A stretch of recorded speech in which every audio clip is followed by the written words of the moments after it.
foram quebrados a partir do momento em que os espanhóis começaram a enviar armamento para aqui. O 000 foi quebrado.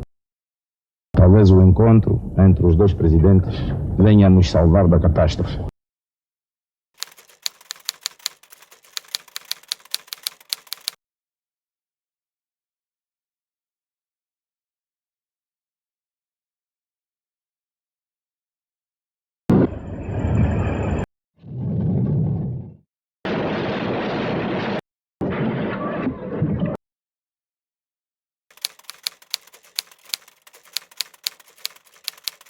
Tive uma infância muito conturbada.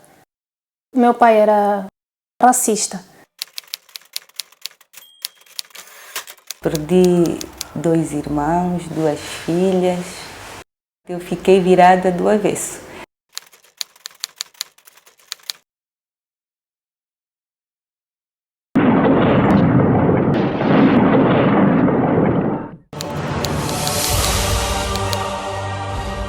Nasci em São Vicente e fui para Angola com 1 ano. Vivi nas províncias de Huambo e do Quito. Meu pai achou que eu não devia crescer com a minha mãe, porque a minha mãe era negra e não tinha nenhum ensinamento para passar para mim. Então, fez-me crescer em várias casas de famílias mestiças, famílias mulatas.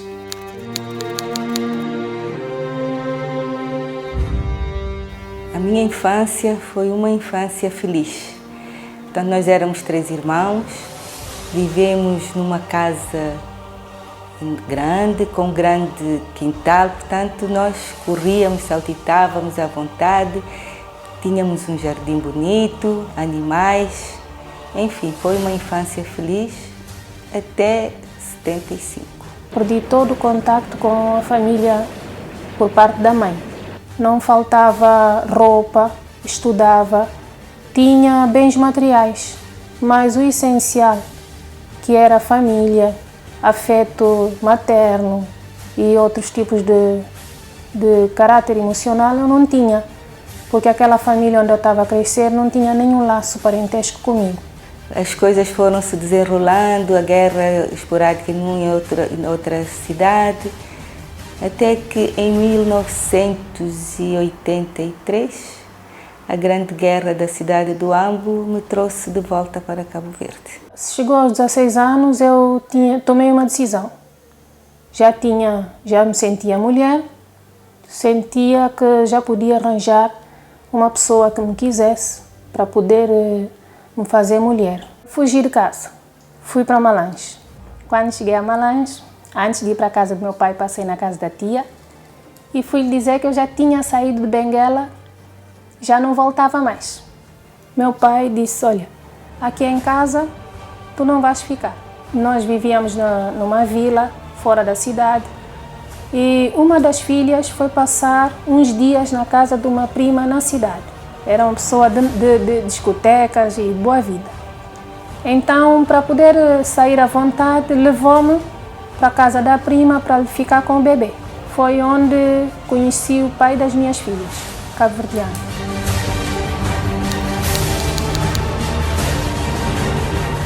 No ano 77, 78, foi o primeiro conflito que eu assisti entre, portanto, os 2 partidos, a UNITA e a FNLA, conseguiram tirar o MPLA da província e ficaram os 2 lá a governar. Depois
Cena triste porque eu vi o jovem caído, eu tinha na altura 17 anos, quase a fazer 17 anos, e eu tive ainda coragem suficiente de ver o rapaz caído morto. Ele, depois de caído, já estava morto.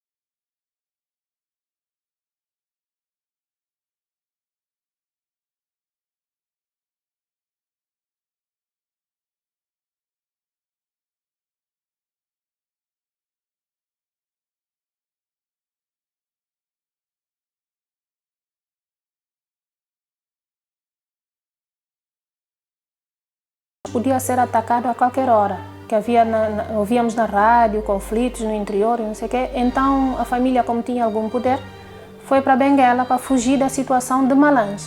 O meu pai trabalhava na agricultura, era chefe de setor de uma área lá na agricultura, na província do Bié, do Cuito. Então ele foi em serviço e quando rebentou aquele primeiro conflito na província do Ambo, e ele e um colega foram presos, levados, ficaram horas, portanto deram descoronhadas, enfim, várias. Até que umas horas depois decidiram libertá-los porque entre os governantes dos dois movimentos havia chegado a um acordo para soltarem as pessoas. Então meu pai e o colega foram libertados. Começamos a sentir mais medo, quer dizer que o conflito já estava mais próximo, apesar de nós não tivemos nada sentido antes, sentíamos só com as crises dos produtos que nós precisávamos, porque tínhamos que comprar tudo no mercado negro e só quem fazia compras na loja é quem tivesse cartão. Naquela altura nós tínhamos cartão porque o meu pai das minhas filhas era cooperante, mas a população que não tinha sofria. E houve uma situação, já estava bem próxima de Malanje, rebentou uma bomba num prédio ao lado do nosso, que era um prédio de cubanos. Eu fiquei virada do avesso.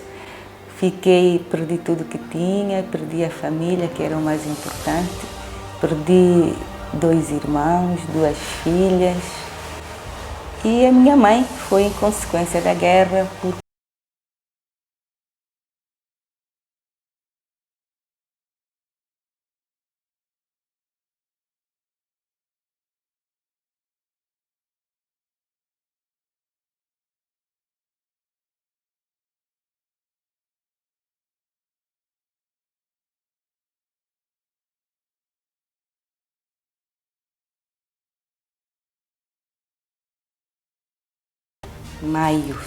Em maio de 1993. Quando eu cá cheguei, nós fomos recebidos pelos membros do governo. Foi, na altura, o Dr. Carlos Veiga, já tinha uma equipa à nossa espera, fomos muito bem recebidos na Ilha do Sal. Depois viemos para cá, para a praia, puseram-nos numa pensão, deram-nos todo o apoio. Queria uma vida melhor, porque se eu ficasse lá, não sabia que futuro seria o meu, então decidi acompanhar o pai da minha filha. Portanto, eu vim como refugiada, o governo cabo-verdiano e a Cruz Vermelha estavam a evacuar os estrangeiros que estavam na província e eu me inscrevi e vim.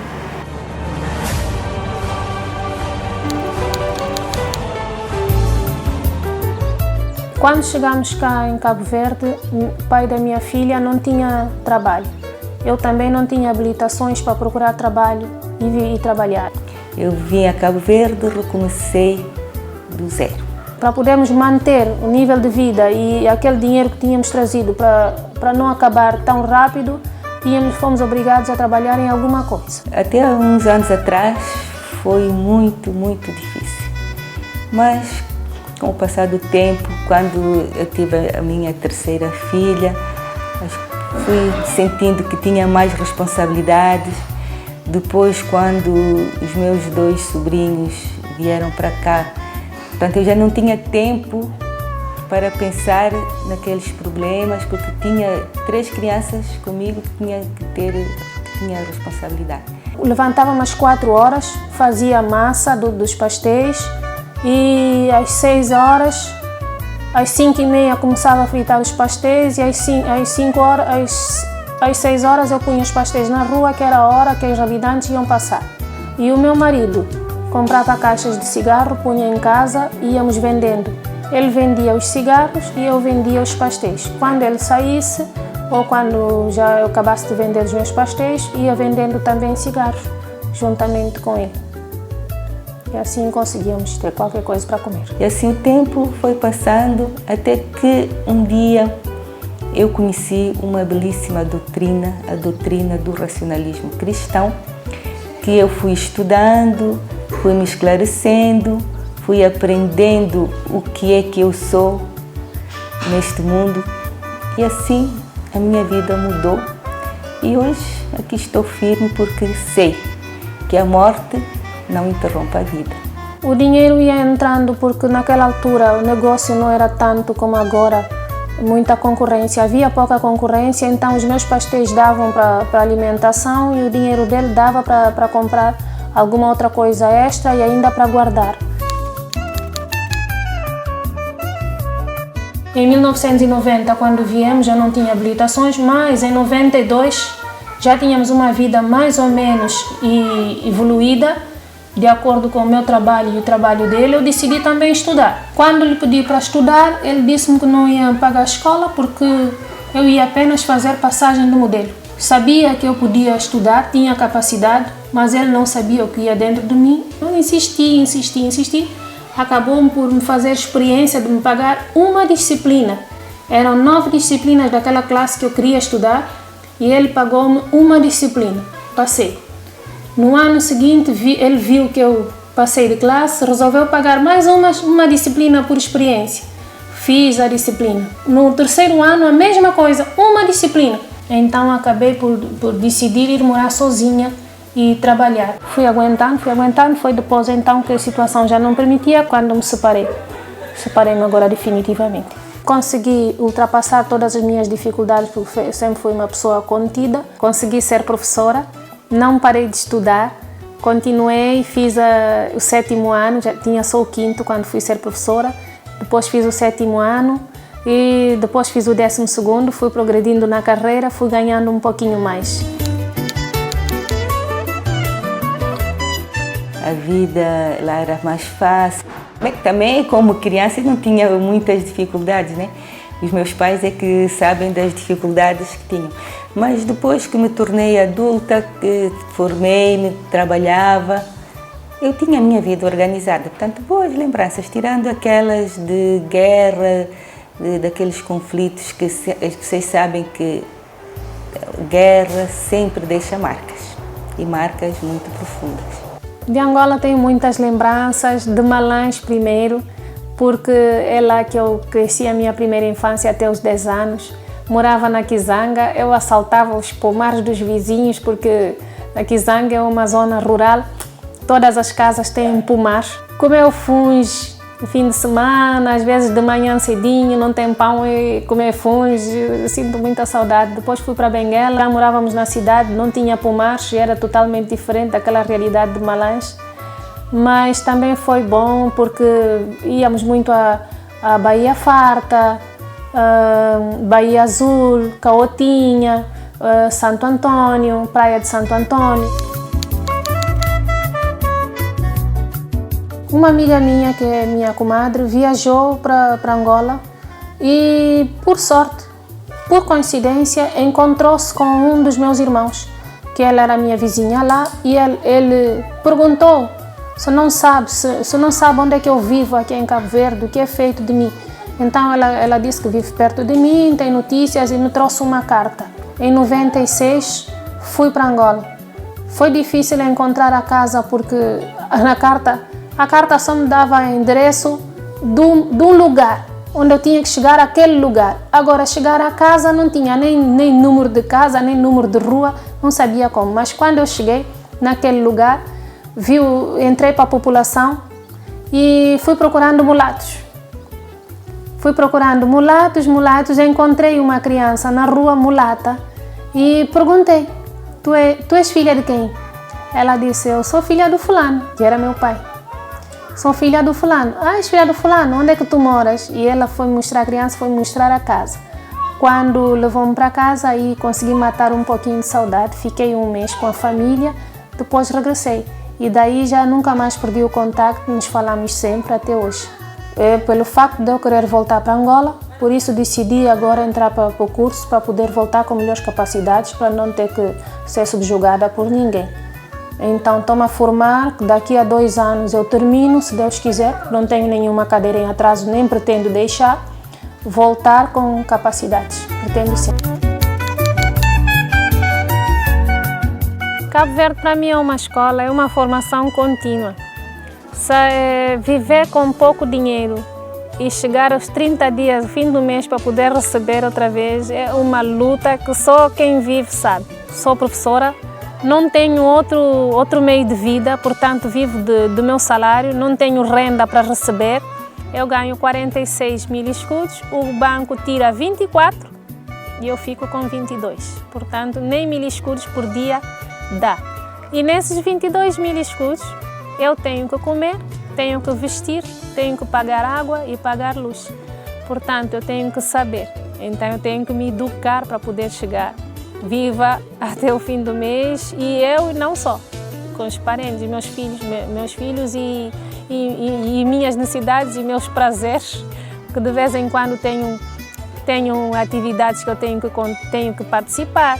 Tenho que pagar, tenho um passeio que tenho que fazer, tenho que pagar. Então, e daí é uma escola. Cabo Verde é interessante. Visão para o futuro agora é aplicar todo esse conhecimento do dia a dia, um dia em Angola. Por isso, estou a preparar academicamente. Estou a fazer o curso de Gestão do Património Cultural.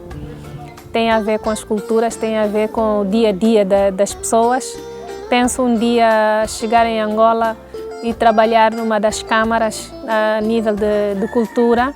Se não der para trabalhar numa das câmaras, trabalho no museu ou uma biblioteca ou onde tiver necessidade da minha formação, mas em Angola.